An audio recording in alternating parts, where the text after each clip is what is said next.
എടുക്കടേ. Hello എടി, നീ ഒരു പുരുഷനാടി പട്ടി എന്ന് വിളിച്ച് അധിക്ഷേപിച്ചത്. ആ വിളിച്ചു, വേണ്ടി വന്നാ ഇനി വിളിക്കും. താൻ എന്ത് ചെയ്യടോ? ഞാനോ? ഞാൻ നിന്നെ വലിച്ചു കീറി ഭിത്തിയിലൊട്ടിക്കൂടി. ആ വലിച്ചു കയറാൻ താൻ ഇങ്ങോട്ട് പാടൂ. ഉവ്വ, നിന്റെ അടുത്തേക്ക് എന്റെ പട്ടി പരിപാടി. പട്ടി ചേട്ടൻ വരുമെന്ന് പറഞ്ഞു പറ്റിക്കും. പിന്നെയും ആക്ഷേപം. എടി, ഇതിന് നിന്നോട് പകരം ചോദിച്ചില്ലെങ്കിൽ എൻ്റെ പേര് രമണൻ നല്ലടി. കത്തിയില്ലല്ലോ.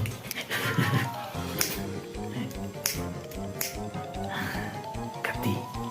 ഇത് സത്യം സത്യം സത്യം. ഞാൻ കാത്തിരിക്കും. നിന്നെ ഞാൻ കാണിച്ചു തരാടി.